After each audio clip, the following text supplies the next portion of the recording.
আসসালামু আলাইকুম। এখন শুনবেন সংবাদ শিরোনাম। কিছুক্ষণ পর অমর একুশে বইমেলার উদ্বোধন চলবে 15 মার্চ পর্যন্ত। শিল্প সংস্কৃতির রাজনীতিকরণ সভ্য সমাজের পরিচয় নয় বললেন প্রধানমন্ত্রী।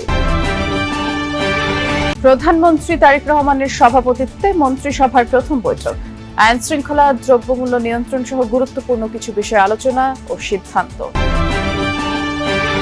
ডেপুটি গভর্নর নির্বাহী পরিচালকদের সঙ্গে নতুন গভর্নরের বৈঠক। জানলেন ব্যাংক ও আর্থিক প্রতিষ্ঠানের হালনাগাদ পরিস্থিতি। দুপুরের পর যাবেন অর্থ মন্ত্রণালয়। রাজধানীর হাজারীবাগে কিশোরী হত্যায় অভিযুক্ত সিয়ামকে কাঁঠাল বাগান থেকে আটক। উদ্ধার অস্ত্র ও রক্ত মাখানো পোশাক। এতক্ষণ শুনছিলেন সংবাদ শিরোনাম। এখন শুনবেন বিস্তারিত। বহুমাত্রিক বাংলাদেশ প্রতিপাদ্য নিয়ে কিছুক্ষণ পর শুরু হচ্ছে অমর একুশে বইমেলা 2026। প্রধানমন্ত্রী তারেক রহমান বেলা 2টায় বইমেলার উদ্বোধন করবেন। উদ্বোধন অনুষ্ঠানে বাংলা একাডেমি সাহিত্য পুরস্কার 2025 প্রদান করবেন তিনি। আগামী 15 মার্চ পর্যন্ত ছুটির দিন ছাড়া প্রতিদিন বেলা 2টা থেকে রাত 9টা পর্যন্ত মেলা চলবে। রাত 8:30টার পর নতুন করে কেউ মেলা প্রাঙ্গণে প্রবেশ করতে পারবেন না। আর ছুটির দিন বইমেলা চলবে বেলা 11টা থেকে রাত 9টা পর্যন্ত। সাধারণত প্রতি বছর 1 ফেব্রুয়ারি বইমেলা শুরু হলেও এবছর নির্বাচনের কারণে দেরিতে শুরু হচ্ছে। এর আগে করোনা মহামারীর কারণে 2021 ও 2022 সালে ফেব্রুয়ারিতে বইমেলা আয়োজন করতে পারেনি বাংলা একাডেমি। পবিত্র রমজান ও আসন্ন ঈদুল ফিতর ঘিরে ব্যবসায়িক ক্ষতির শঙ্কায় মেলায় অংশগ্রহণ করা নিয়েও প্রকাশকরা দ্বিধায় ছিলেন। শেষ পর্যন্ত শেষ মুহূর্তে স্টল ভাড়া শতভাগ মওকুফ সহ 3টি দাবি মানায় মেলায় অংশগ্রহণ করছে প্রকাশনা প্রতিষ্ঠানগুলো। আর নিরাপত্তা নিশ্চিতে পুলিশ কন্ট্রোল রুম থেকে 24 ঘন্টা তদারকি করা হচ্ছে। 300 ক্লোজ সার্কিট ক্যামেরা দিয়ে পর্যবেক্ষণ করা হবে সার্বক্ষণিক।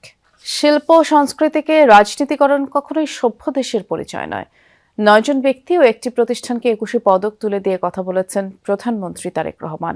তিনি বলেছেন, জ্ঞান বিজ্ঞানে সব শাখায় যেন দেশ এগিয়ে যেতে পারে তেমন একটি উদার গণতান্ত্রিক রাষ্ট্র গড়তে চায় তার সরকার। বলেন, 21শে ফেব্রুয়ারি ছিল জালেমের বিরুদ্ধে নিজেদের অধিকার আদায়ের আন্দোলন।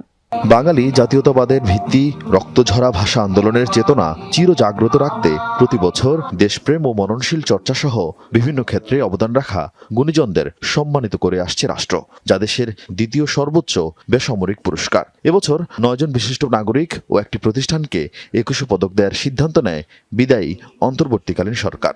নির্বাচন, নতুন সরকার গঠন সহ নানাবিধ কারণে এবছর কয়েকদিন পিছিয়ে ফেব্রুয়ারির শেষ ভাগে রাজধানীর ওসমানী মিলনায়তনে আয়োজন করা হয় 21 পদক প্রধান অনুষ্ঠান, যেখানে প্রধানমন্ত্রী তারেক রহমান তুলে দেন রাষ্ট্রীয় সম্মাননা। চলচ্চিত্রে ফরিদা আক্তার ববিতা, চারুকলায় অধ্যাপক আব্দুস সাত্তার, স্থাপত্যে মেরিনা তাবাসসুম, শিক্ষায় মাহবুর আলম মজুমদার, ভাস্কর্যে তেজস হালদার যশ, নৃত্যকলায় অর্থী আহমেদ, নাট্যকলায় ইসলাম উদ্দিন পালাকার ও সাংবাদিকতায় শফিক রেহমান। সঙ্গীতে মরণোত্তর রাষ্ট্রীয় সম্মাননা দেওয়া হয় ব্যান্ড লিজেন্ড আয়ুব বাচ্চুকে।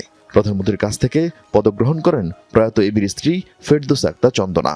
এছাড়াও দেশের ইতিহাসে প্রথমবারের মতো হার্ড রক ধারার সঙ্গীতের দল হিসেবে 21 পদক পায় ওয়ারফেস। বিসমিল্লাহির রহমানির রহিম।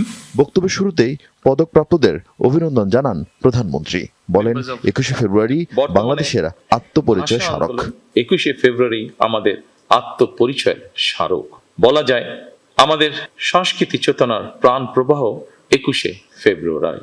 অপরদিকে 21 ফেব্রুয়ারি একদিকে মাতৃভাষা মর্যাদা প্রতিষ্ঠার সংগ্রাম এবং একই সাথে এটি ছিল জালেমের বিরুদ্ধে নিজেদের অধিকার প্রতিষ্ঠার আন্দোলন। সুতরাং ফেব্রুয়ারি মানেই আত্মপরিচয় উপলব্ধির মাস, আমাদের শেকড় সন্ধানী মাস।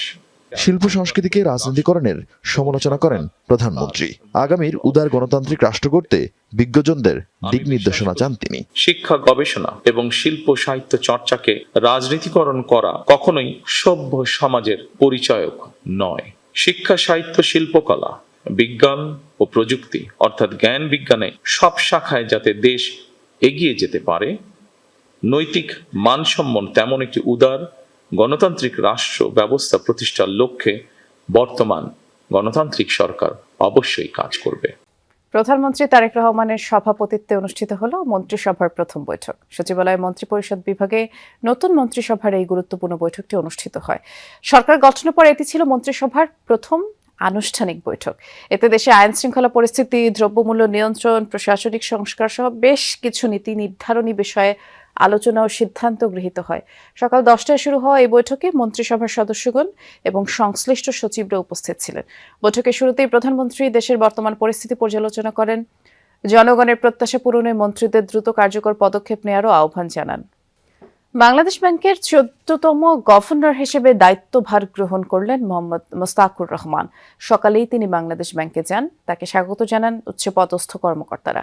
সাংবাদিকদের প্রশ্নের জবাবে গভর্নর বলেন, কাজ শুরুর পরে তিনি সবার সাথে কথা বলবেন। দিনের শুরুতে বৈঠক করেছেন ডেপুটি গভর্নর, প্রধান অর্থনীতিবিদ এবং নির্বাহী পরিচালকদের সাথে।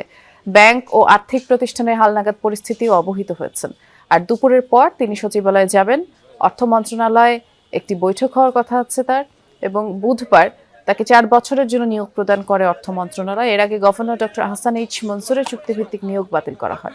এদিকে নতুন গভর্নর নিয়োগের পর পরিবর্তন আনা হয়েছে গভর্নর সচিবালয়ের অতিরিক্ত পরিচালক পদে। 10টা 40-এর দিকে গভর্নর বাংলাদেশ ব্যাংকে প্রবেশ করেছেন মোস্তাকুর রহমান।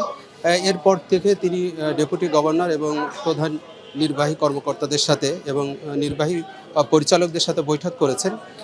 আমি বৈঠকে ছিল এমন একজন কর্মকর্তার সাথে কথা বলেছি।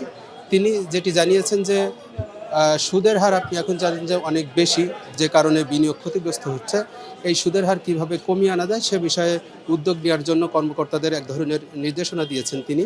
এবং আরেকটি কথা বলেছেন যে বাংলাদেশ তার নীতি অনুযায়ী চলবে, এখানে বাইরের প্রেশার গ্রুপের কোনো চাপ কাজে আসবে না বলে তিনি কর্মকর্তা কর্মচারীদেরকে এক ধরনের বার্তা দিয়েছেন। এবং তিনি আরও বলেছেন যে বাংলাদেশ ব্যাংকের যে সুনাম সেটি প্রতিষ্ঠা করা হবে। হাজারীবাগের 9ম শ্রেণীর শিক্ষার্থী শাহরিয়ার শারমিন বিনতিকে ছুরিকাঘাতে হত্যার ঘটনায় মূল অভিযুক্ত সিয়ামকে আটক করেছে পুলিশ। রাজধানীর কাঁঠালবাগান এলাকা থেকে গ্রেফতার করা হয় তাকে। এ সময় অস্ত্র ও রক্তমাখা পোশাকও জব্দ করা হয়। বুধবার রাতে হাজারীবাগের হায়দার হোটেলের গলিতে কিশোর সিয়ামের ছুরিকাঘাতে নিহত হয় বিনতি। এর আগে রাত 9:15টার দিকে সিসি ক্যামেরায় হায়দার হোটেলের গলি ধরে অভিযুক্ত কিশোর সিয়ামের সাথে হাঁটতে দেখা যায় নিহত বিনতিকে, এবং কিছুক্ষণ পরেই পাশের অন্ধকার গলি থেকে রক্তাক্ত বিনতির চিৎকারে প্রতিবেশীরা ঘটনাস্থলে জড়ো হয়। এরপর তাকে একটি স্থানীয় হাসপাতালে পাঠানো হয়। চিকিৎসাধীন অবস্থায় মারা যায় সে। বিনতিকে ছুরিকাঘাতের সময় অভিযুক্ত সিএমকে রাস্তায় ধারালো অস্ত্র নিয়ে অস্বাভাবিক আচরণও করতে দেখা যায়। সিএম দীর্ঘদিন ধরেই মেয়েকে উত্ত্যক্ত করে আসছিল বলে অভিযোগ করেন বিনতির বাবা। অভিযুক্তের শাস্তি দাবি করেন স্বজনরা। মনে করছি ছোট পোলাপান দুষ্টামি করতেছে, ঠিক হইয়া যাইব, বুঝতে পারি না ওরা এত দূর যাইব। আমি ফাঁসি চাই, আমার মেয়ের কঠোরতা বিচার চাই, আমার মেয়ের খুনের শাস্তি চাই।